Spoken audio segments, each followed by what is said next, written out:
Voter women के नाम से मशहूर शिप्रा पाठक की अगुवाई में चल रही गोमती रक्षा यात्रा रविवार दोपहर नैमिष तीर्थ के रुद्राव्रत घाट पहुंच गई।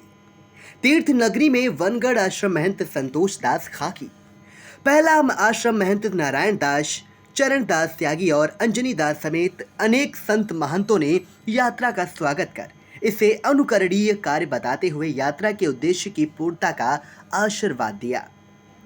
960 किलोमीटर की ये गोमती रक्षा यात्रा 18 दिन पहले नदी के उद्गम स्थल पीलीभीत के माधव टांडा से शुरू की गई थी।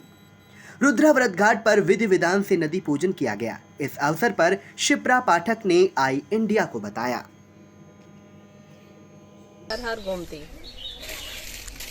यात्रा जो है 990 किलोमीटर की है, जो माधव टांडा पीलीभीत से चलकर बनारस कैथी तक जाएगी।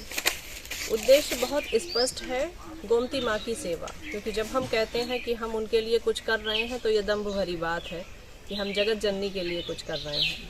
उनकी सेवा करने निकली हूँ। मुख्यतः जो आपने कहा कि यात्रा करने से तो कुछ नहीं होगा, उसके बाद का प्रयोजन क्या है, तो उसके बाद का प्रयोजन सबसे पहले मैं इस यात्रा पे भी बताती हुई चल रही हूँ। हमें सरकारों पे आधारित होना बंद करना होगा।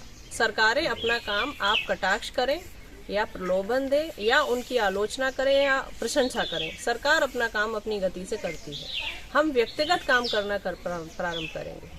तो इस यात्रा में मैं अपने लोगों को जोड़ती हुई निकल रही हूँ, जो मेरे जैसे हैं, जो प्रकृति के पे आधारित हैं, जो प्रकृति की पूजा करते हैं, जो भारत का प्रथम सनातन प्रकृति था उसको आज भी समझते हैं।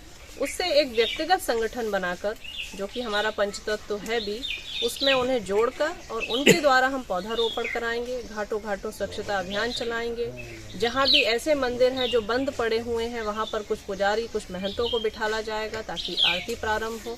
छोटे छोटे बहुत प्रकल्प हैं, शायद आपको प्रथम कुछ साल ना दिखें, लेकिन आगामी वर्षों में आपको उनका कहीं ना कहीं एक परिवर्तन दिखेगा। यह यात्रा प्रारंभ कहाँ से हुई? ये माधव टांडा पीलीभीत से हुई है और बनारस तक जाएगी। समापन कब होगा इस यात्रा का? अब ये नहीं बता सकते। 990 किलोमीटर की यात्रा है। किसी दिन हम 40 भी चले हैं, किसी दिन हम 20 में भी थक गए। नदी की अपनी गति होती है कि वो कैसे आपको चलाएगी अपने तट पर, ये भी वही आदेशित करती है। इस यात्रा में आपको क्या क्या कठिनाइयों का सामना करना पड़ा? नहीं, मुझे कोई कठिनाई अब तक ऐसी नहीं आई।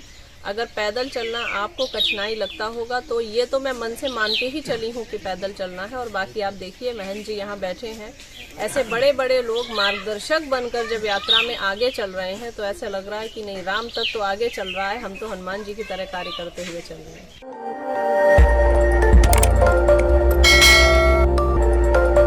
खबर आपकी, नजर हमारी। देखते रहिए आई इंडिया।